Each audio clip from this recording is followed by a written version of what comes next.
안녕하십니까. 반갑습니다. 지역사회복지론 9장 강의를 시작하도록 하겠습니다. 9장 강의를 통해서 우리가 같이 학습할 내용은요, 사회복지 실천, 지역사회복지 실천에서 사회복지사의 기술입니다. 우리가 지역사회를 기반으로 하고 있는 지역사회 실천이 최근 많이 활성화되고 있습니다. 초창기에는 개별사회사업, 집단사회사업에서 우리의 사회복지 실천이 거의 한정되어져 있었다 그러면, 우리나라 같은 경우는 2015년, 2014년에 송파, 세모녀 사망사건 이후에 2015년부터 지역사회 중심의 사업들이 더 활성화됐다라고 보시면 될 것 같습니다. 그래서 지역사회 우리가 다음 시간에 같이 하겠지만, 1995년 지방분권 이후에 지역사회에 대한 비중이, 관심이 커지긴 했으나 그 지역사회에서 실제로 어떤 실천 현장에서 느끼는, 체감하는 그러한 변화는 미미했습니다.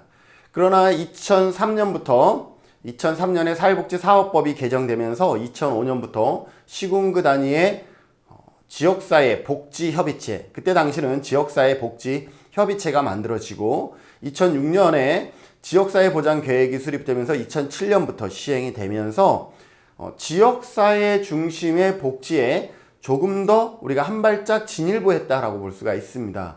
그럼에도 불구하고 우리가 느끼는 실질적인 지역에서 느끼는 체감도는 또 낮았는데요. 2014년 중평 송파 세모녀 사망사건 이후에 2015년부터 읍면동 단위의 지역사회보장협의체라는 새로운 단체가 생기면서, 법정 단체가 생기면서 지역사회 안에서의 그 마을 단위의 지역복지가 많이 활성화되었다라고 보시면 되겠습니다. 그러면 우리가 그동안은 개별사회사업이나 집단사회사업에서 사회복지사가 어떠한 역할을 할까? 어떠한 기술이 필요한가? 예를 들어서 중개자의 기술이라든지 상담가의 기술이라든지 이러한 부분들은 많이 배웠는데, 지역사회에서 지역사회복지를 실천할 때 필요한 것은 무엇일까?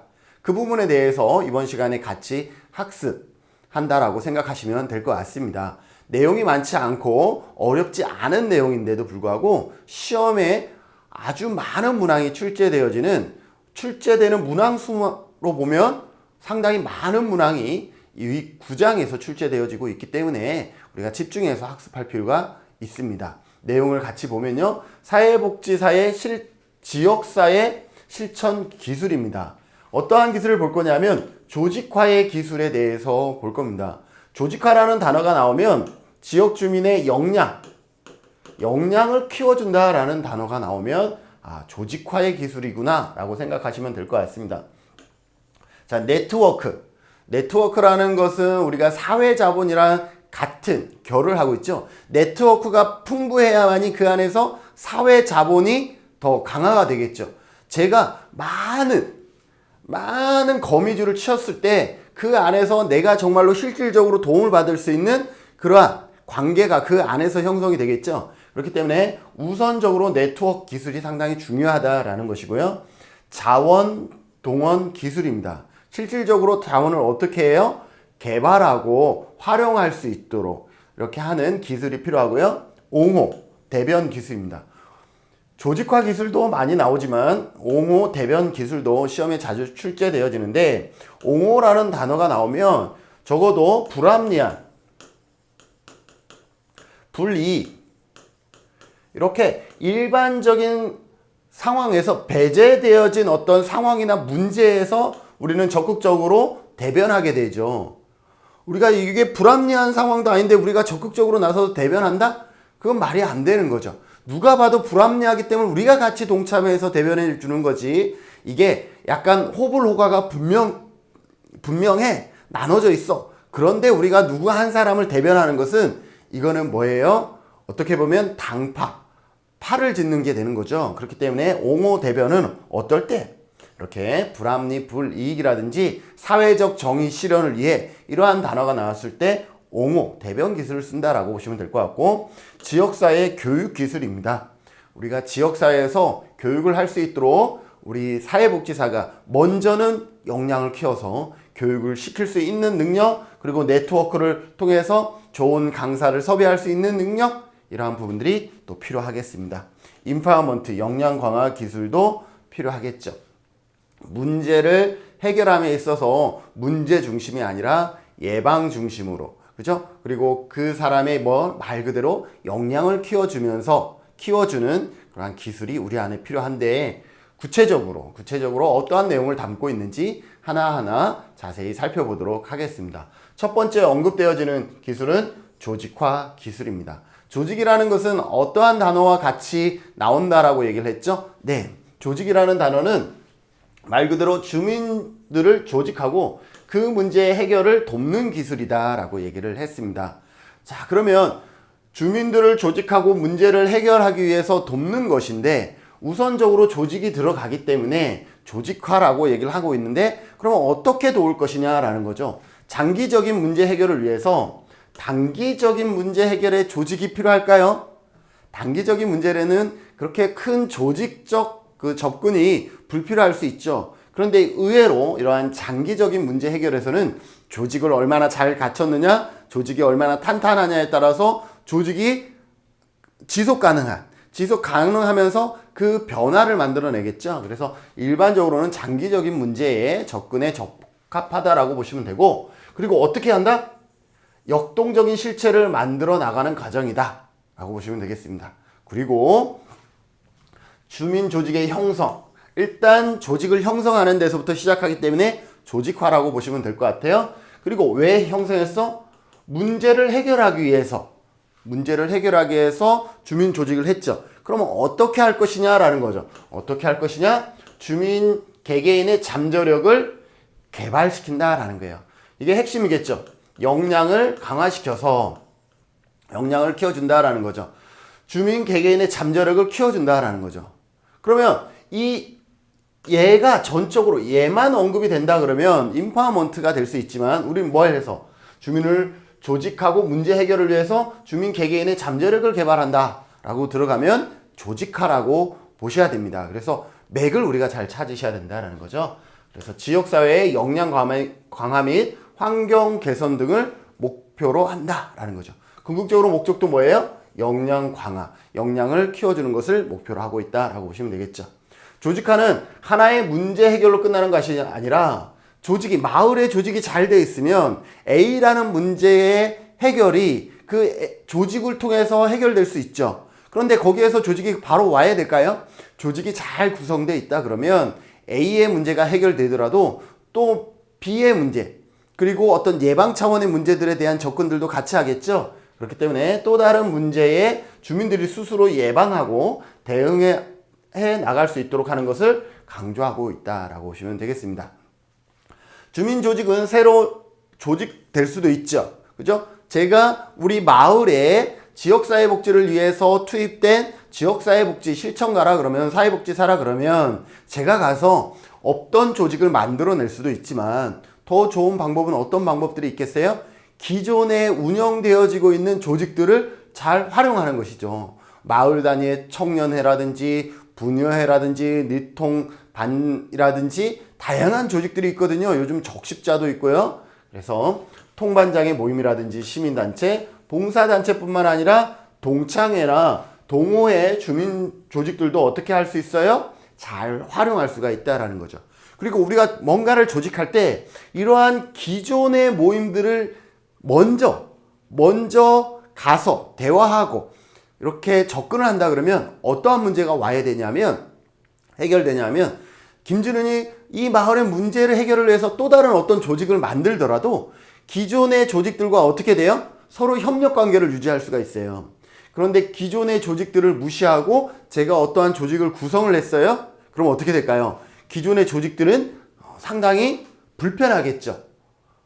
너가 뭔데? 우리가 그동안 잘해왔는데 너가 왜 갑자기 나서서 이렇게 해?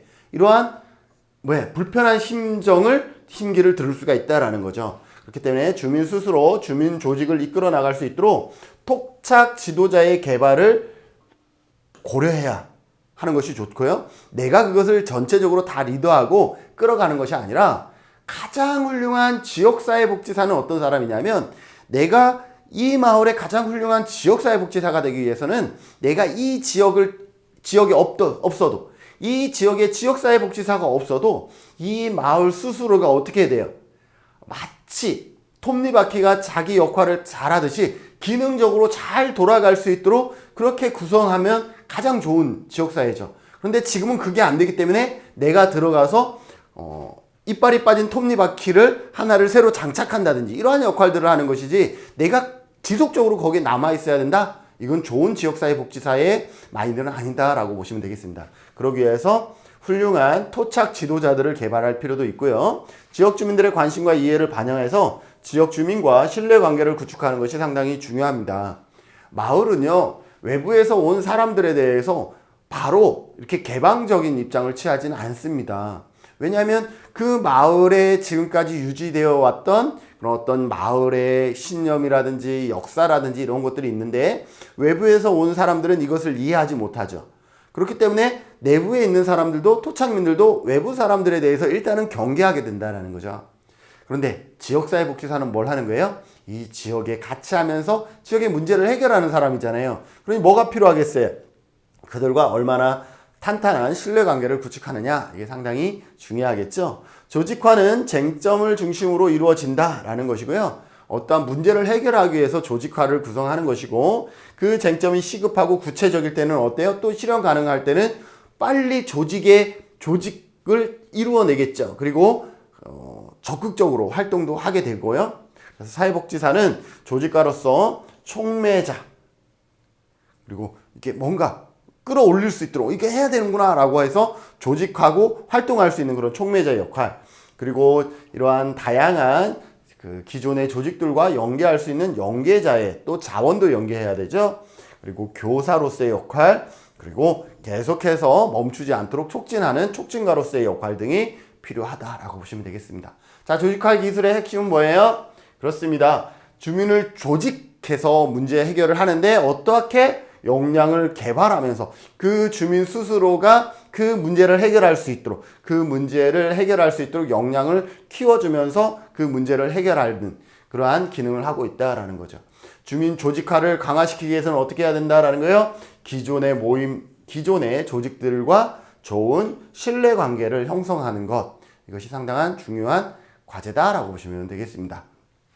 자, 두 번째는 네트워크, 연계 기술입니다. 네트워크는 여러분들 거미줄이라고 보시면 되겠죠. 거미줄을 잘 치는 거예요. 저는 사회복지가 거미줄을 얼마나 잘 치느냐에 따라서 달라진다라고 생각을 하고 있는데요. 여러분들은 사회복지 현장에서 제대로 여러분들의 기능을 잘 하기 위해서는 이 거미줄을 잘 치고 계신가요? 거미줄을 잘 쳐야 된다라는 거죠. 지역 주민들과도 거미줄을 잘 쳐야 되고, 또 유관 기관들과도 거미줄을 잘 쳐야 되고, 행정과 그리고 이용자들과도 거미줄을 잘 쳐야 된다라는 거죠. 그 거미줄 안에서 결국 뭐가 생기는 거예요? 유용한 자원들이 확보가 되는 거예요. 네트워크를 잘해야 여기에 파리도 걸려들고, 여기에 거미가 아니네요, 모기도 잡히고, 이렇게 되는 거죠. 그렇기 때문에 우리가 거미줄을 얼마나 잘 치느냐, 상당히 중요한 과제다라는 거죠. 지역사회 또는 지역 주민에게 필요한 자원이나 서비스를 연계하는 것을 의미한다 라는 것이죠. 네트워크 연계. 지역사회의 유용한 자원에 대한 정보나, 자, 이 네트워크 연계라는 것은 물적 자원뿐만 아니라 자원에 대한 정보, 상당히 중요하죠. 그리고 이용할 수 있는 주민들의 능력이 부족하면 이용이 안 되겠죠. 그래서 그 능력을 같이 함양시켜주는 것, 중요하다라는 거죠. 서비스 중복과 누락을 피하기 위해서 서비스의 패키지화, 네트워크를 하는데 누구는 거미줄이 여기만 있고 이쪽은 없어요. 듬성듬성 있어요. 그러면 이쪽에는 제 기능을 한다라고 치면 이쪽에는 어떻게 되겠어요? 있으나 없는 거와 같죠. 그래서 어떻게 한다라는 게, 서비스의 중복과 누락을 방지하기 위해서 서비스의 패키지와 원스톱 서비스가 이루어질 수 있도록 이렇게 한다라고 보시면 되겠죠. 원스톱 서비스는 뭐예요? 한 곳만 통하면 전부 다 서로 연결되어 있는 그러한 시스템을 원스톱 서비스라고 얘기를 합니다. 다양한 집단이 독립성을 유지하면서, 자, 네트워크라는 것은 본인의 색을 버리고 이쪽에다가 같이 조인하는 것이 아니라 어떤 거예요? 본인의 고유한 색, 즉 독립성을 유지하면서 상호 신뢰를 하고, 그리고 공동의 목적을 달성하기 위해서 협력 체계를 구축하고 지속적으로 그것을 유지하는 그러한 것을 뭐라 그런다? 우리는 네트워크 연계다라고 보시면 되겠습니다. 네트워크 연계는 어떤 관계다? 수평적인 관계다라는 거죠. 상호 신뢰라는 것은 이러한 의미를 내포하고 있죠. 어떠한 의미를? 수평적인 관계다라는 것을 의미하고 있습니다. 자, 지역사회에서 어떠한 네트워크 연계를 하는데 이 사람은 갑의 위치에 있고 이 사람은 을의 위치에 있어요. 자, 이게 과연 네트워크냐라는 거죠. 이거는 종속관계라고 설명할 수 있지 네트워크라고 얘기하기는 어렵잖아요. 그래서 수평적인 관계가 되어져야 된다라는 것 중요하고요. 네트워크를 통해서 사회 자본을 획득하고 동원할 수가 있다라는 거죠. 네트워크를 통해서 사회 자본. 네트워크 속에서 어떻게 보면 사회 자본이 있다라고 보시면 될 것 같아요. 이게 네트워크이면 내가 가지고 있는 네트워크이면 이 안에서 이러한 부분들을 우리는 뭐라 그럴 수 있어? 사회 자본이다 라고 얘기를 할 수가 있는 거죠. 그래서 네트워크를 잘 갖춰놔야 그 안에서 뭘 확보할 수 있어? 사회 자본을 잘 확보할 수 있다라고 보시면 되겠습니다. 어떤 의미에서는요, 네트워크나 사회 자본은 같은 의미로도 쓰입니다. 네트워크도 관계이고요, 사회 자본도 관계의 하나입니다. 그죠? 그래서 둘을 같이 쓰기도 한다라고 보시면 되겠습니다.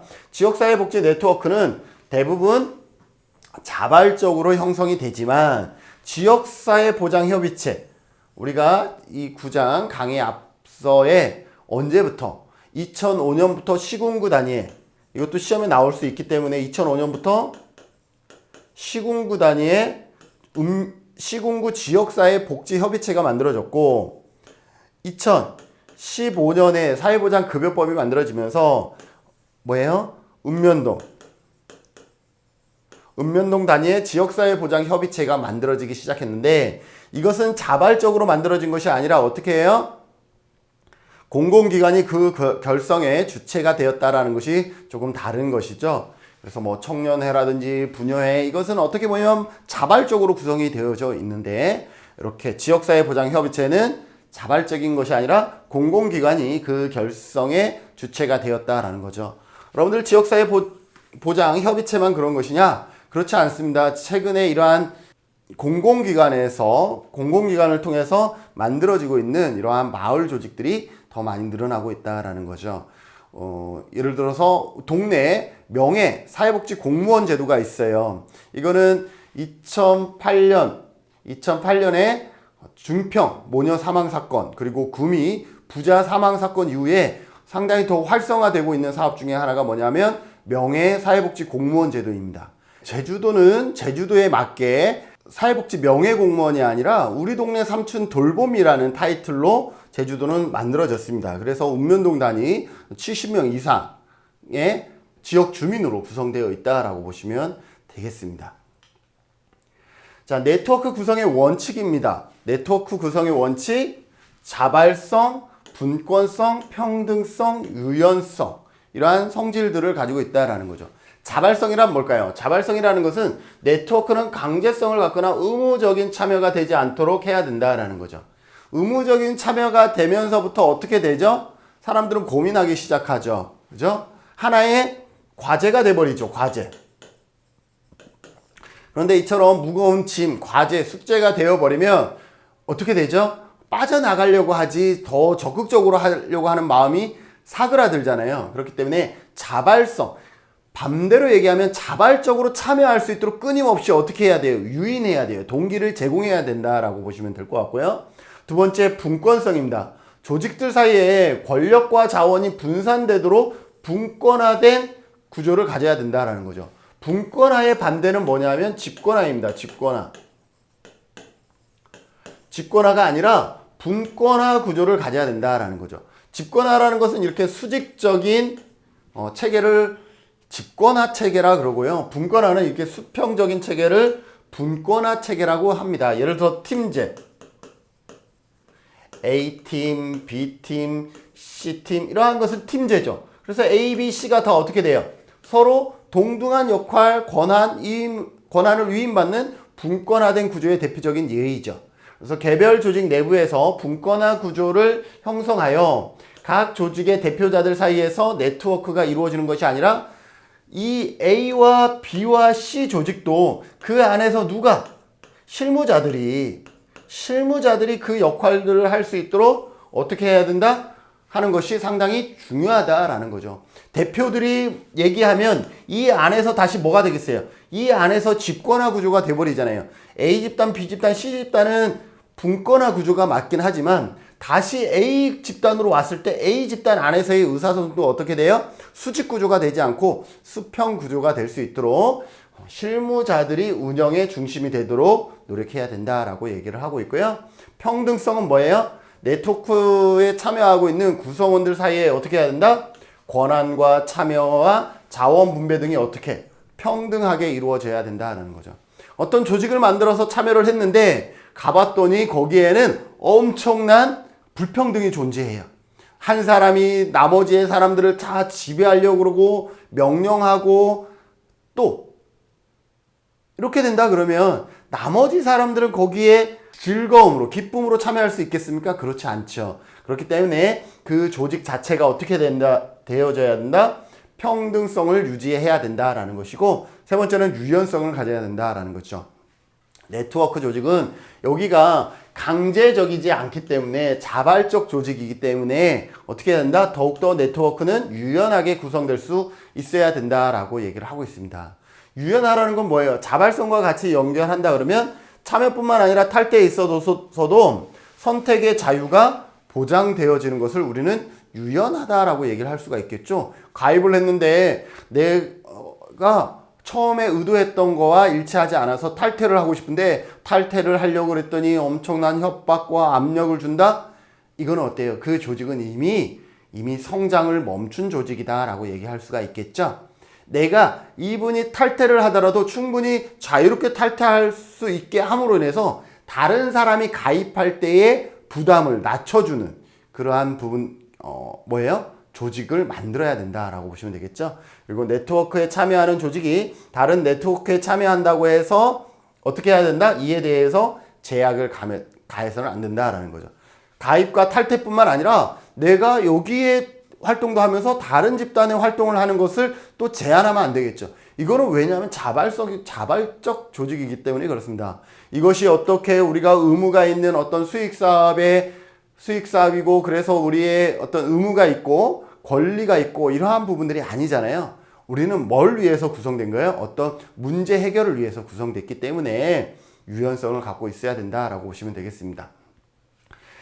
자, 사회자본과 네트워크입니다. 사회자본이 있어요. 사회자본은 네트워크, 규범, 신뢰 등을 통해서 구성된다.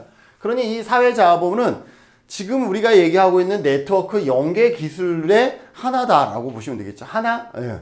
그러면 이러한 네트워크 중에 뭐가 있어? 사회자본이 있다라고 우리가 설명할 수가 있겠죠. 간혹 네트워크와 사회자본을 같은 것으로 파악하는 경우도 있지만 있어요. 같은 거로 파악한다 그래서 아주 잘못된 건 아니다라는 거예요. 네트워크의 형성을 통해서 사회자본이 동원될 수 있기 때문에 네트워크를 통해서 사회자본이 더욱더 동원된다라는 거예요. 될 수 있기 때문에 네트워크는 사회자본을 위한 필요 조건이라고 할 수 있다라는 거예요. 네트워크는 사회자본을 위한 필요 조건이다라고 얘기할 수가 있다. 네트워크는 양적 차원뿐만 아니라 질적 차원도 확보되어져. 우리가 관계가 있지만 한번 연락하기도 미안한 관계라 그러면 저는요 개인적인 성향이 제가 먼저 다른 사람에게 커피 한 잔 마시자 이렇게 연락하는 것 자체가 너무 성향상 힘들긴 한데요. 그러다 보니까 사람들이 오해할 경우가 있어요. 아, 김진우는 나를 싫어하는가 보다. 그런데 저는 어렸을 때부터 누군가에게 먼저 이렇게 하다못해 좋은 거라도 먼저 제안하는 것 이것들을 잘 못합니다. 그래서 내가 제안하더라도 저 사람이 거절할까봐 그런 것들을 잘 못하는 성향인데 일반적으로는 어떻게 해야 돼요? 질적 차원도 확보되어져야겠죠. 여러분들은 저와 같으면 안 돼요. 저와 같으면 대인관계가 꽝이니까 여러분들은 어때요? 질적인 차원도 잘 확보하면서 내가 마음이 없어서가 아니라 내가 그러한 어떤 행위를 잘 못하는 거죠. 먼저 전화하거나 먼저 카톡을 하거나 먼저 밥 먹자 먼저 커피 마시자 이러한 부분들을 못하는 거예요. 간혹 나에게서 그러한 연락을 받았던 분이라 그러면 정말 제가 좀 편안하게 생각하고 있는 사람 중에 한 사람일 것이다. 그렇게 생각하시면 될 것 같습니다. 구성원 간 연대성이 높아야, 즉 네트워크의 밀도가 높아야 사용 가능한 사회자본의 총량이 증가하는 것이다. 그래서 독특한 특징을 가지고 있다. 예를 들어서 거미줄이라 그러면 다시 이렇게 되겠죠.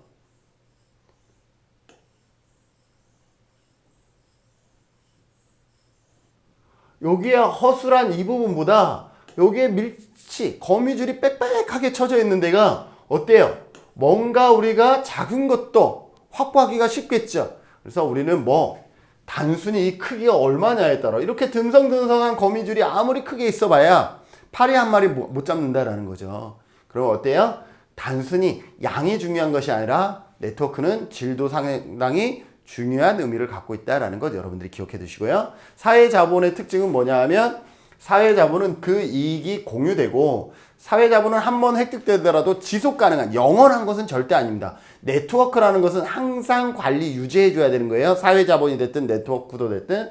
그래서 유지되는 것이 아니기 때문에 지속적으로 유지하려는 노력이 필요하고요. 사회자본은 그 네트워크 안에 있다고 해서 당연히 혜택을 얻을 수 있는 것은 아니고 사회자본은 지속적인 관계 확인과 교환이 일어나야 사회자본이 유지 재생산될 수 있다는 것. 사회자본은 동시성을 전제로 하지 않는다라는 거예요. 사회자본은 여러분들 아주 친한 관계라고 쳐요. 네트워크에서 아주 친한 관계라고 쳐요. 거기는 어때요? 물적 자본의 교환을 동시적으로 요구하나요? 그렇지 않죠. 내가 손해보더라도 친하기 때문에 더 많은 것을 함께 할 수가 있는 그러한 관계가 친한 관계죠. 그래서 사회적 자본은 반드시 어떠한 물적 자원의 교환을 전제로 하는 것은 아니다라고 보시면 되겠습니다. 그래서 사회자본은 많은 사람들이 사용을 하면 할수록 더 축적되기 때문에 사용할수록 그 총량이 감소하는 것이 아니라 증가한다라는 거죠. 사회자본은 쓰면 쓸수록 더 탄탄해지고 더 정교화된다라고 보시면 되겠죠.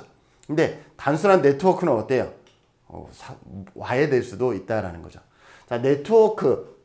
이번에는 자원동원입니다.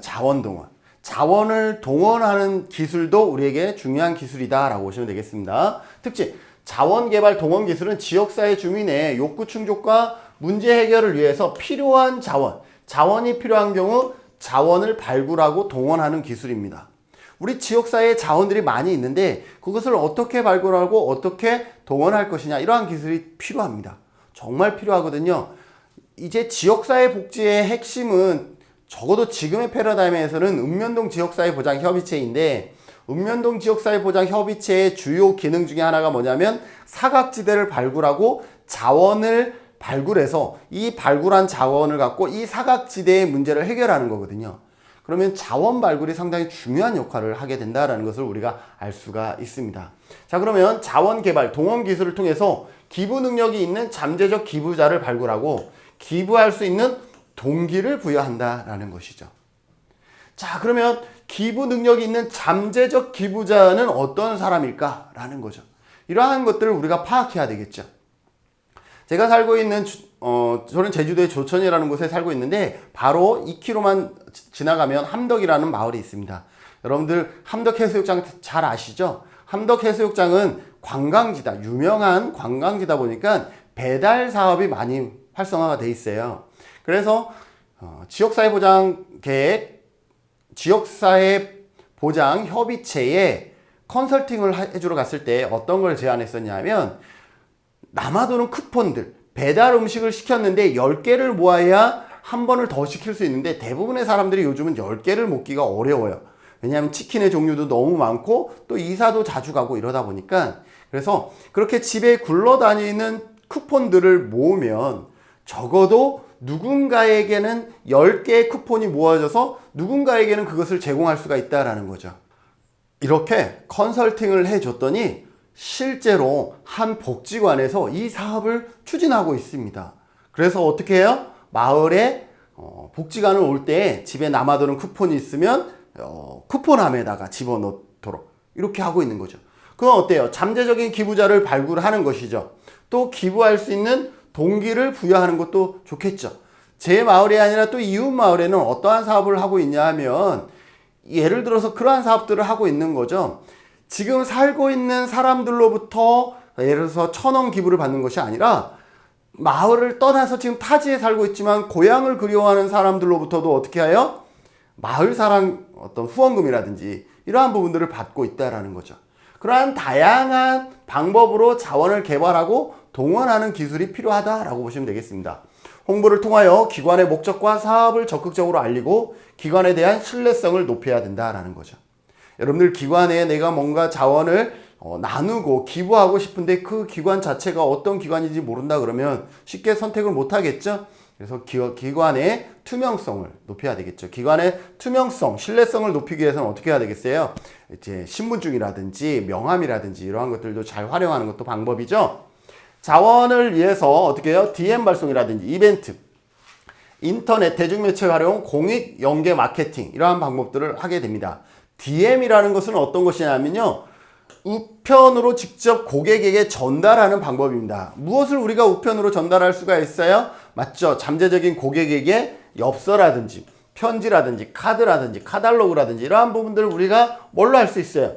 우편을 통해서 고객에게 전달할 수가 있죠. 이러한 방법들이 있고요. 그 다음에 이벤트도 있을 것이고, 이벤트, 그죠? 제가 유튜버를 하는데 유튜버를 하면서 저도 한 이벤트를 2번 정도 했는데, 첫 번째는 그래도 구독자도 별로 없고 해서 참여자도 별로 없었는데, 두 번째 사회복지사 1급 시험이 끝나고 댓글 이벤트를 했을 때는 상당히 많은 분들이 이벤트를 참여해 주셔서 그렇게 많이 참여해 주는 것 자체가 의미가 있더라고요. 저를 행복하게 하더라고요.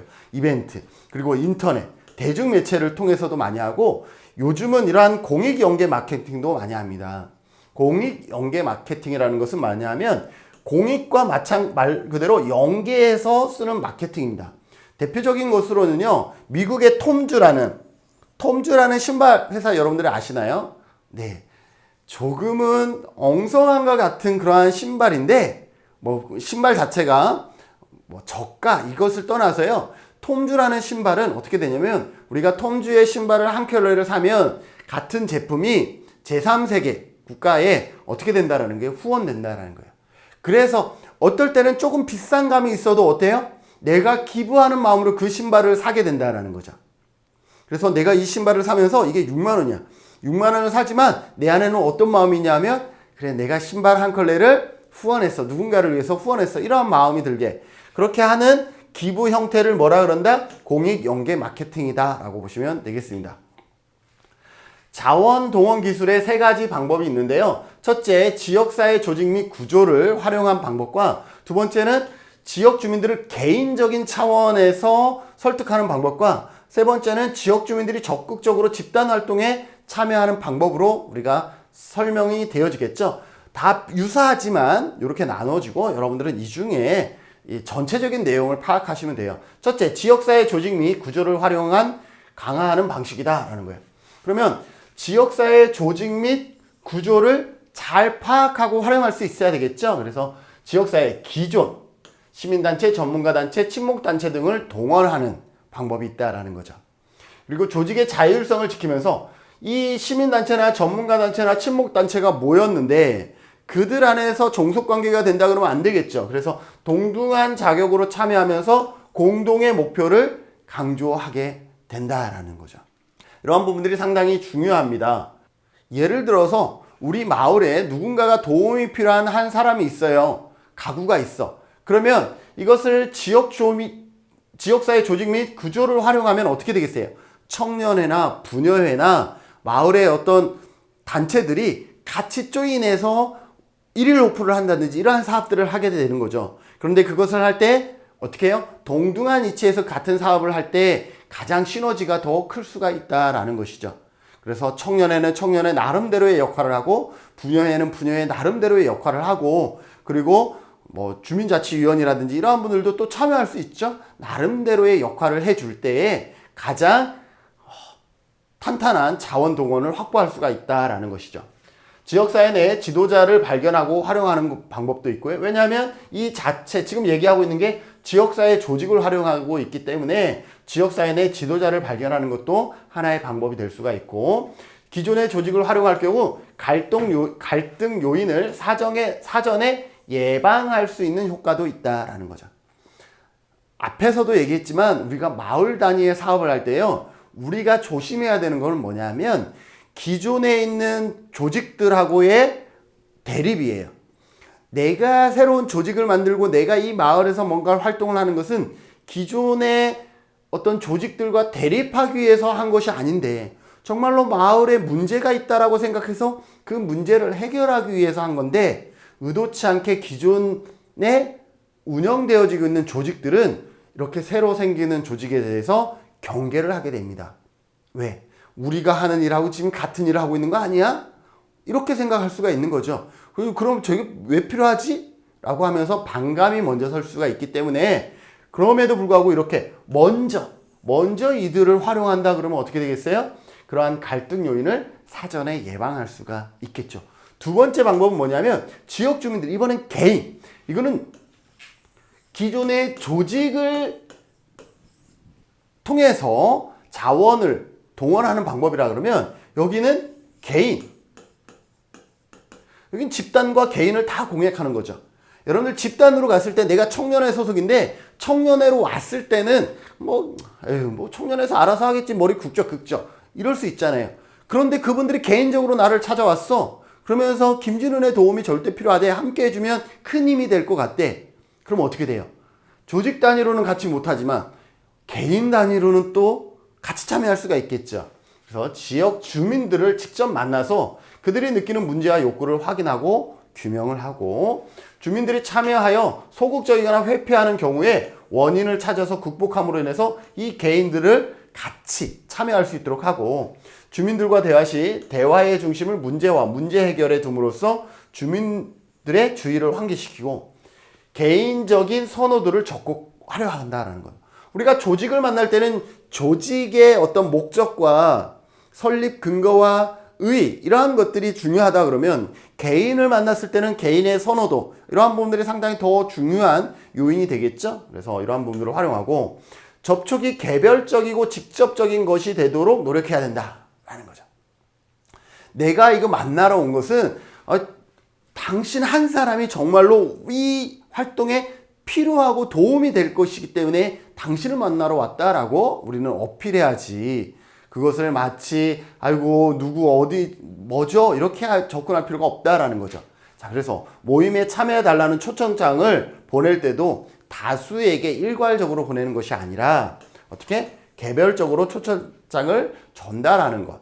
그러니까 이 조직으로 해서 청년회에다가 초청장을 보내는 것이 아니라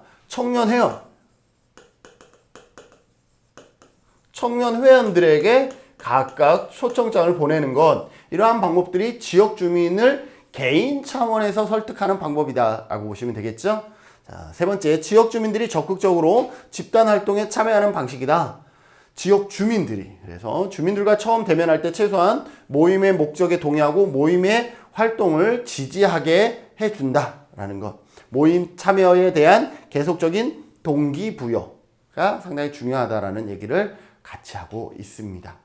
자, 네 번째, 옹호 기술입니다. 시험에서 많이 나오는 영역이 조직화 기술과 그 다음 어떻게 보면 옹호 기술이 더 많이 나올 수가 있는데, 옹호 기술이 그만큼 시험에서 많이 출제되어지는 이력이 있습니다. 옹호라는 것을 여러분들이 접했을 때 이것을 생각하시면 됩니다. 뭐예요? 옹호라는 것은 그냥 우리가 직접적으로 같이 참여하는 것이기보다는 불평등, 아까도 얘기했지만 분리, 이러한 기존의 상황에서의 어떤 모순에 대항하는 것이다 라고 보시면 될 것 같아요. 이게 정말로 해석하기에 따라서 A도 맞을 수 있고 B도 맞을 수 있는 상황에서 옹호를 하는 것은 어떻게 보면 싸움을 더 야기시키는, 쟁점화시키는 그런 잘못된 결과를 야기할 수가 있는데, 그렇기 때문에 옹호의 기술을 어떨 때 써야 되냐, 이렇게 불평등이나 불이익이나 이러한 조건들이 있을 때, 그럴 때 사회 정의를 지키고 유지하는 목적으로 중요하겠죠. 지역 주민들이나 지역사회 입장에서 직접적으로 대변하는, 대변, 보호, 개입, 지지하는 일련의 행동을 의미한다라고 보시면 되겠습니다. 불평등, 특정 집단에게 불리한 영향력을 미치는 쟁점들. 분리한다라는 것은 우리가 같이 참여할 수가 있겠죠. 그래서 그러한 부분들을 변화시키는데 개입하는 활동을 뭐라 그런다? 옹호라고 얘기를 합니다. 지역 주민들의 이익 또는 권리를 대변, 방어하고 이들이 취약한 상태일 때 적절하다라는 것. 취약한 상태라는 것은 뭐예요? 어떻게 보면 불평등이나 불이익을 당하고 있는 상태를 의미하겠죠. 그래서 효과적인 옹호를 위해서는 적극적이고 단호한 태도를 견지할 필요가 있다. 그리고 모든 활동에 있어서 경직된 태도를 유지해야 하는 것은 아니다라는 것이죠. 뭐 할 수 있어? 아무리 우리가 어떤 목적을, 사회 정의를 위해서 으쌰으쌰하는 어떤 목적을 가지고 있더라도 항상 우리가 경직된 태도를 취해야 되는 것은 아니다라는 거죠. 우리가 협상의 과정에서 우리가 배웠죠. 뭘 중요시해야 돼요? 언제 어느 범위 내에서 타협할 것이냐에 대한 것도 항상 미리 생각을 가지고 있어야 된다라는 것 여러분들 기억해 두시면 좋을 것 같습니다. 여기에서 하드캐슬은 옹호의 유형을 6가지로 설명을 하고 있는데 첫째, 자기 옹호입니다. 자기 옹호는 말 그대로 자기가 자기 자신을 옹호하는 거죠. 클라이언트, 개인 및 집단이 스스로 자신을 옹호하는 활동이다 라는 거죠. 자, 스스로 자신을 옹호하는 대표적인 게 어떤 게 있겠어요? 자조 집단 및 지지 집단을 구성해서 활동하는 것. 자조 집단은 나도 그 문제에 관계가 돼 있고 이분도 같이 관계가 돼 있는 우리끼리 모여서 하는 거잖아요. 그래서 스스로가 자신을 옹호하는 그러한 대표적인 것이 자조 집단이 여기에 해당될 수가 있고 사회복지 사회 활동, 행정적, 기술적 지원, 격려, 정보 제공 등의 역할을 해줄 수가 있습니다. 개인 옹호 및 가족 옹호입니다. 클라이언트가 스스로 자신을 옹호할 수 없을 때에 어떻게 하면 돼요? 사회복지사가 개인이나 가족을 대신하여 진행하는 옹호 활동이다 라고 보시면 되겠습니다. 그래서 클라이언트가 사회복지사에게 의존하지 않도록 주의해야 된다라는 거죠. 왜? 이렇게 하다 보면 내가 이 사람을 스스로 옹호하지 못하는 사람을 내가 어때요? 개인이나 가족을 대신해서 옹호하잖아요. 내가 이 사람을 옹호해 줄 거예요. 그렇게 되면 이 사람은 저로부터 이게 복지사로부터 어떻게 돼요? 따뜻한 감정을 느낄 수가 있죠. 그죠? 따뜻한 감정을 느끼는데 이게 잘못돼 버리면 의지가 돼 버린다라는 거죠. 우리는 지금 그것을 위해서 지금 지역사회 복지를 하는 게 아니에요. 이 사람이 김진을 의지하게 만들기 위해서 지역사회 복지를 하는 게 아니에요. 지역사회 복지의 가장 큰 목표는 뭐라 그랬어요? 김진은 지역사회 복지 실천가가 떠나도 그 마을이 스스로 어떻게 할 수 있도록 잘 기능할 수 있도록 하는 거거든요. 그래서 여기서 중요한 것은 사회복지사에게 의지하지 않도록 하는 것과 또 내가 여기에다가 지지를 해줌으로 인해서 이분들은 나를 의지하게 되고 그러면 또 여기 나는 어떻게 되냐면 약간 강제적으로 설 수가 있겠죠. 그래서 클라이언트의 결정을 대신하지 않도록 유의해야 된다라는 거죠. 내가 이 사람을 클라이언트를 이제는 지배하려고 그러고 강제하려고 그러고 의사결정도 내가 판단을 내려서 결정하려고 하고 이러면 되지 않는다라는 거예요. 그래서 클라이언트가 나를 의존하지 않도록 해야 되고 반면에 나 자신도 클라이언트를 지배하지 않으려고 하는 그러한 의지가 있어야 된다라고 보시면 되겠습니다. 사회복지 활동으로서는 교도소에 수감 중이거나 질병으로 입원 중인 경우 스스로를 돌볼 수 없는 개인에 대한 욕구 파악 및 사정의 방법들을 할 수가 있다라는 것. 집단 옹호는 어떤 것이냐? 말 그대로 희생자 집단을 위한 옹호 활동이다라는 거죠. 어떠한 집단을 위한 옹호 활동이 여기에 해당된다라고 보시면 되겠습니다. 유사한 문제를 경험하고 있는 클라이언트로 구성된 집단의 공동 문제를 해결하기 위한 활동이다. 그래서 집단 사회복지 실천 기술을 우리가 적용할 수 있어야 된다라고 얘기를 하고 있습니다. 자, 네 번째입니다. 지역사회 옹호 기술입니다. 소외된 혹은 같은 문제를 경험하는 지역 주민들을 위한 활동이다 라는 거죠. 집단이 아니라 이번엔 누구예요? 지역 주민들을 위한 활동을 하게 된다. 지역 주민들이 스스로 지역사회를 옹호하기도 하고 지역사회를 대신하여 다른 사람들을 옹호하기도 한다. 여기서 주체는 누가 되는 거예요? 지역 주민들을 위한 활동이다 라고 보시면 되겠죠. 사회복지사는 조직화의 기술이 필요하다. 자, 다섯 번째, 정책, 정치 옹호입니다. 우리가 하드캐슬의 옹호의 유형에는 정책이나 정치를 옹호하는 방법이 있습니다.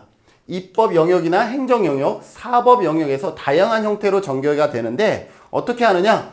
법안의 통과를 제한하거나 저지하기 위한 로비 활동을 할 수도 있고 사법 과정에서 증인으로 나서는 클라이언트를 보호하고 정보를 제공할 수도 있습니다. 지역사회에서 지역사회에 바람직한 조례가 제정되면 우리가 좋은 조례가 만들어졌다고 같이 언론 플레이를 해주고 또 마을에서 필요한 어떠한 내용들이 있다 그러면 그것을 정치적으로 풀어갈 수 있도록 정보를 제공해 주거나 이러한 역할들을 해야 된다라는 것이죠. 여섯 번째는 체제의 변화에 대한 옹호입니다. 정치 정책과는 다르게 체계라는 것은 이러한 것을 얘기하죠. 여성운동이라든지 장애인 이동권 보장을 위한 옹호활동이라든지 이러한 사회 전체에 영향을 끼치기 위한 이러한 활동을 뭐라 그런다? 체계 변화에 대한 옹호다라고 보시면 되겠습니다. 이러한 체계 전체의 변화를 옹호하기 위해서는 우리가 어떤 기술이 필요하죠? 조직화 물론 필요하지만 캠페인이나 홍보를 통해서 어떻게 할 수 있어요? 이러한 것을 지역사회에 적극 알릴 수 있는 그런 어떤 방법이 되겠죠. 그래서 캠페인이라든지 홍보 이러한 활동들도 중요한 기능 중에 하나가 되겠습니다. 자, 시험에 또 나왔던 기출문제에 나왔던 패턴 중에 하나가 뭐냐 하면 옹호의 전술입니다. 어떻게 옹호를 할 수 있느냐라는 거죠. 구체적인 전술인데 설득이라든지 중언 청취, 표적을 난처하게 하기나 정치적 압력, 탄원서에 하기, 청원의 방법들이 있습니다. 설득이라는 것은 우리가 누구를 설득한다라고 하는 것처럼 어렵지 않죠. 추가적인 정보를 제공하거나 잘못된 정보를 바로잡아 표적 체계가 기존의 설정과는 다른 결정을 내릴 수 있도록 하는 것을 우리는 뭘 해요? 설득한다라고 하죠. A라는 사람이 A라는 관점을 가지고 있는데 우리가 그것을 잘 설명해서 B라는 관점으로 생각을 바꿀 수 있도록 하기 위해서 하는 것을 우리는 뭐라 그래? 설득이라고 얘기를 하죠. 또는 사회복지사가 제시한 입장에도 일리가 있음을 그 생각을 완전히 바꾸지는 못하더라도 일리가 있음을 알려 문제를 재검토하도록 이끄는 것들이 설득에 해당되겠습니다. 증언 청취라는 것은 무엇이냐면 클라이언트들이 의사결정자의 의견을 듣고 싶다고 행정기관에 신청을 하는 것을 증언 청취라고 얘기를 하고요. 표적을 난처하게 하는 것은 뭐예요? 해당 기관의 잘못을 밝히는 전단지를 배포하거나 언론을 통해서 알리는 활동 등을 통해서 표적을 말 그대로 난처하게 만드는 것을 의미하고 정치적 압력이라는 것은 우리가 알고 있는 정치적 권력을 이용하여 변화를 이끌어내는 방법이다 라고 보시면 되겠습니다. 클라이언트도 표를 가지고 있잖아요. 그래서 클라이언트도 유권자로서 시도의원을 만나 지역사회에 발생한 문제에 대해서 논의할 수 있다는 것을 우리가 알리고 같이 그렇게 참여할 수가 있고요. 탄원서 성명이라는 것은 우리가 어떨 때 보통 하냐면 억울함을 호소하거나 선처를 요구할 때 탄원서를 우리가 쓰죠. 그래서 탄원서의 서명을 받아서 해당 문제를 지지하거나 공감하는 사람들이 많다는 것을 알리는 거죠. 특별히 어떨 때요? 억울함을 호소하거나 선처할 때에 탄원서를 많이 우리가 활용을 하게 됩니다. 이러한 탄원서는 시의회에 정기회에 제출하거나 공청회에 제시하는 것이 효과적일 수가 있고요. 청원이라는 것이 있어요. 청원은 뭐죠?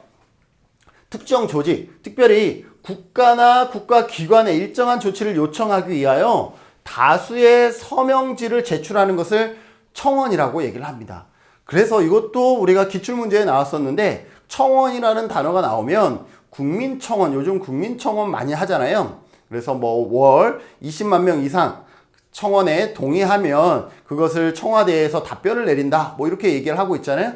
그러한 것을 생각하시면 될 것 같아요. 그래서 국가나 국가사나 기관에 일정한 조치를 요청하기 위해서 다수의 서명지를 제출하는 것을 청원이다라고 보시면 될 것 같아요. 그래서 탄원서와 비슷하지만 또 다른 개념을 가지고 있죠.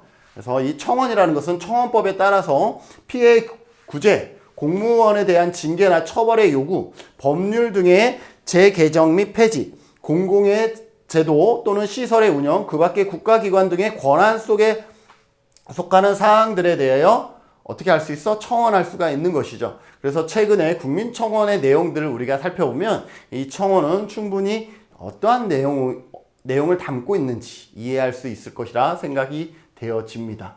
자, 다섯 번째는요. 지역사회 교육 기술입니다. 교육은 말 그대로 교육하는 것이기 때문에 어렵지 않게 이해가 되는데 지역 주민들에게 정보를 제공하고 기술을 가르치는 것도 교육일 것이고요. 다양하고 정확한 정보와 지식을 함양하고 있어야 됩니다. 누가? 사회복지사가 다양하고 정확한 정보와 지식을 알고 있어야 뭘 하겠어요? 교육을 시킬 수가 있겠죠. 그리고 교육을 시킬 때 어떻게 해야 돼요? 지금 저도 중간중간 말을 더듬고 있는데 그러면 안 되겠죠. 그래서 명확히 전달하고 이해시키기 위해서 의사소통 기술을 잘 갖추어야 됩니다. 여러분들 잠깐 삼천포로 빠지면 의사소통에는 세 가지 3요소가 있습니다. 의사소통의 3요소. 의사소통의 3요소는 뭘까요? 일단 말하는 화자가 있어야 됩니다. 말하는 화자가 있어야 되고 이것을 듣는 청자가 있어야 됩니다. 화자와 청자만 있으면 의사소통이 되느냐? 그렇지 않죠. 뭐가 있어야 돼요? 내용이 있어야죠. 내용. 메시지가 있어야 되죠. 그래서 의사소통의 3요소는 말하는 사람, 그리고 메시지, 그리고 듣는 사람 요 세 가지의 요소가 있을 때 의사소통이 가능하죠. 그런데 여러분들 잘 생각해 보세요. 여러분들의 머리에 완벽한 정보가 있을 때 그것을 다른 사람에게 설명할 때 몇 프로 정도 설명을 하고 계신가요? 잘하는 사람이요. 한 70% 정도를 설명할 수가 있대요. 이 메시지를 100% 알고 있다고 전제했을 때. 그럼 듣는 사람 입장에서 어떨까요? 제가 이렇게 설명을 하더라도 듣는 사람 입장에서는 열심히 경청해서 들었을 때 어떻게 되겠어요? 한 70% 정도 이해되겠죠? 자, 그럼 이 메시지가 처음에 원래의 메시지가 100이라 그러면 100%에서 화자에서 70%로 줄어들었어요. 그리고 청자는 여기에서 다시 70%니까 77, 49%.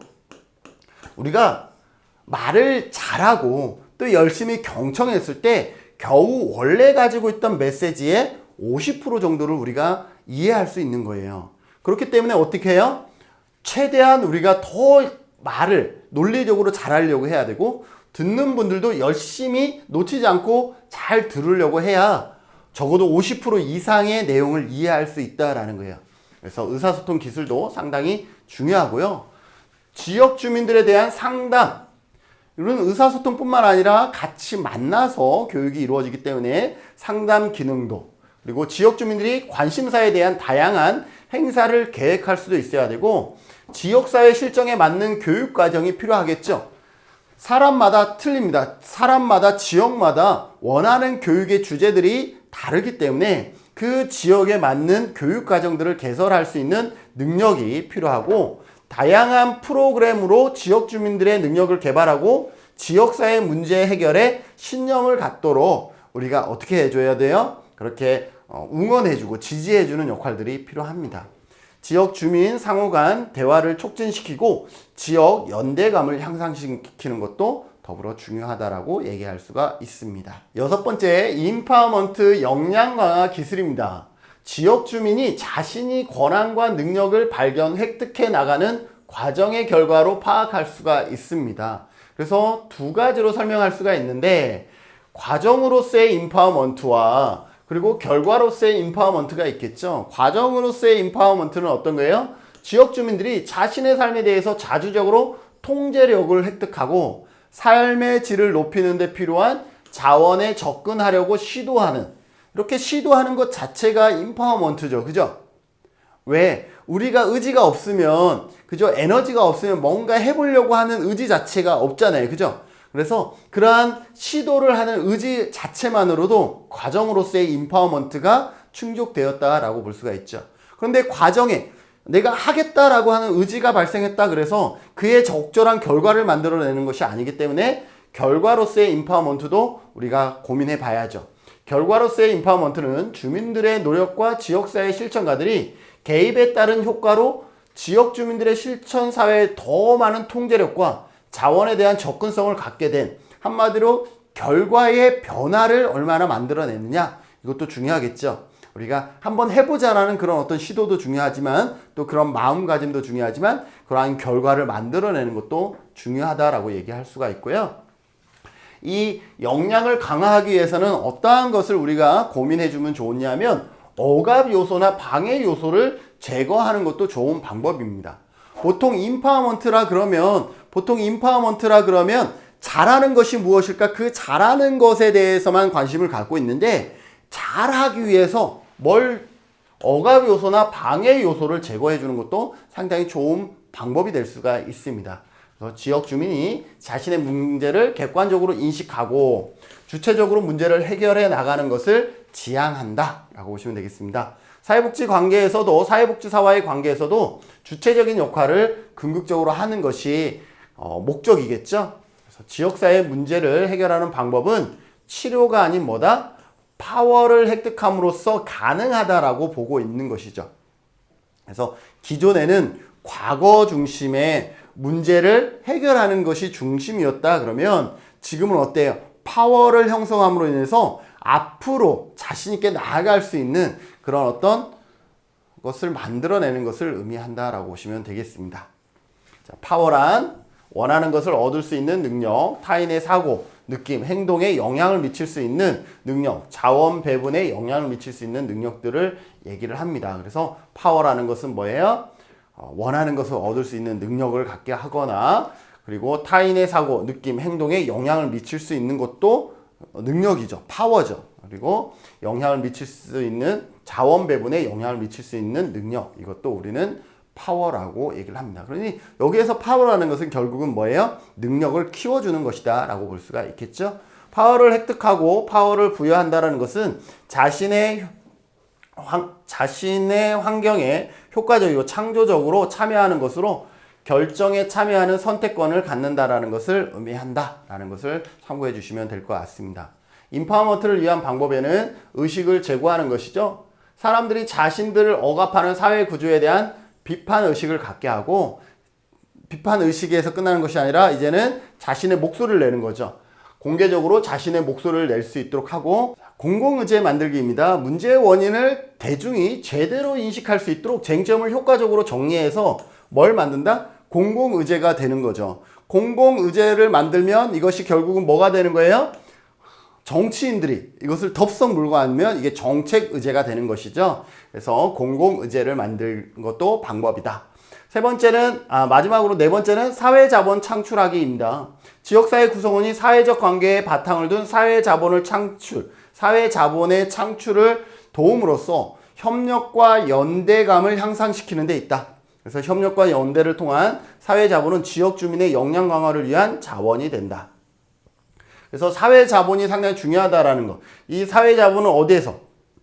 네트워크를 통해서 사회자본이 형성된다. 끈끈한 네트워크를 통해서 사회자본이 형성이 된다라는 것.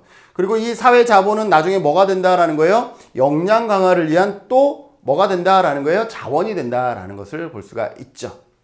그래서 이 지역사회복지 실천이라는 것은 하나하나가 다 동떨어진 것이 아니라 서로 연결되어지고 있다라고 보시면 되겠습니다. 네, 이론은 여기까지 보고요. 이론에 기초한 기출문제가 어떻게 출제되어지는지 이 시간 같이 보겠습니다.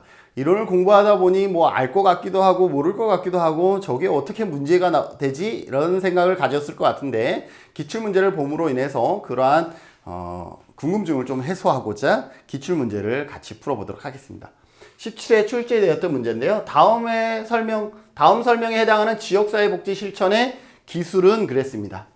A사회복지사는 지역사회 내 저소득 장애인의 취업 문제를 해결하는 과정에서 당사자들이 문제의식을 갖게 하고 그들 스스로 문제 해결 능력을 향상시키기 위하여 노력하였다. 그들 스스로 문제 해결 능력을 향상시키기 위해서 노력하였다. 뭐예요? 스스로 이게 문제구나 라고 문제의식을 갖게 하고 그들에게 스스로 문제 해결 능력을 향상시키도록 했다? 뭐예요? 조직화다라는 거죠. 조직화는 뭐예요? 주민들이 스스로 조직하고 여기에 뭐 하는 거예요? 역량을 강화시켜 주는 것.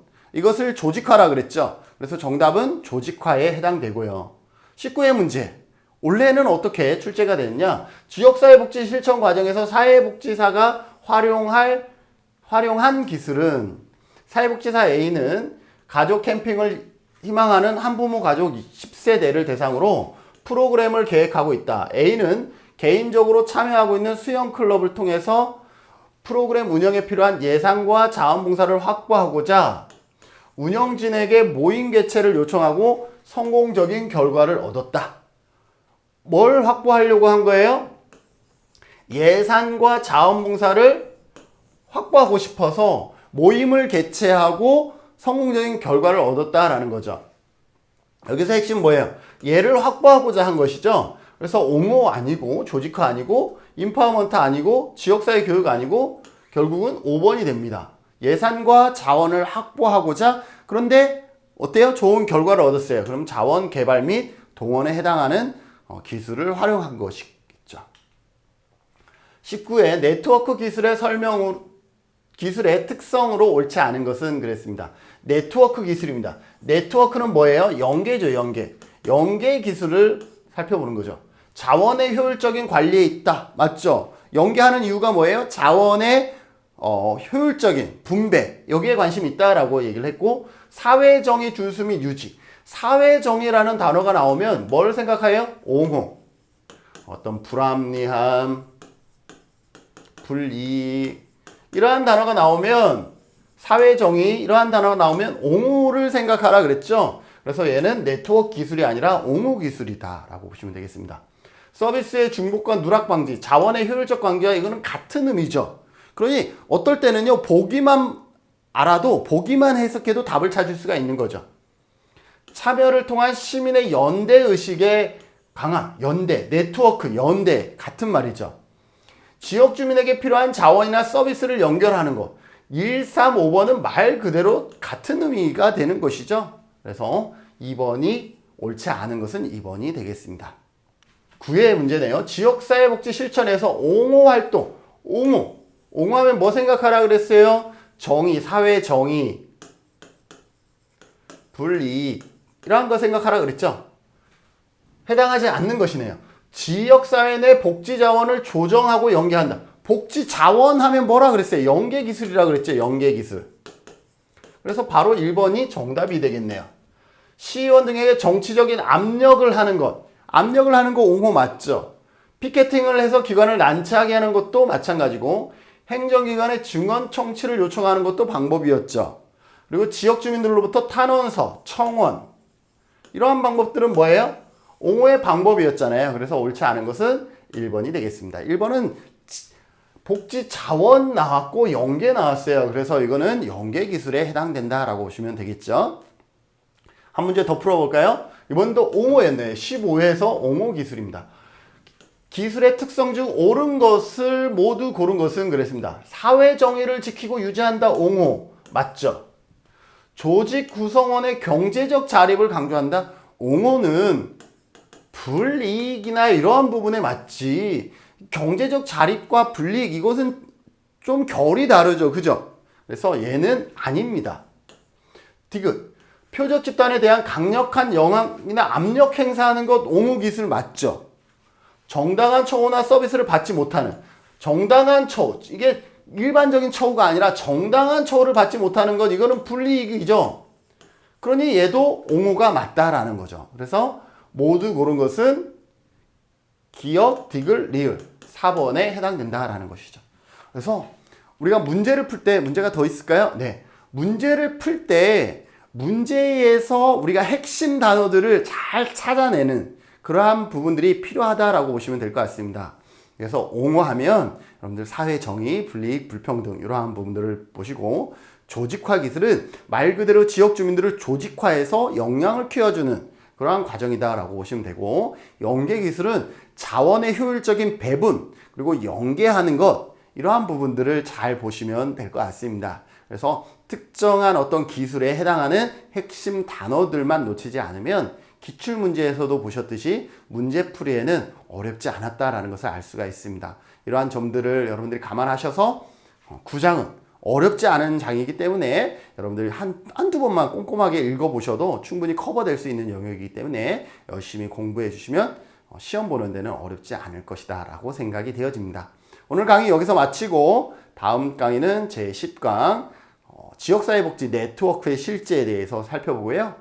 실제 네트워크의 실제는 어떤지 재미있는 시간이기 때문에 다음 시간도 즐겁게 기대하면서 다음 시간에 만나도록 하겠습니다. 수고하셨습니다.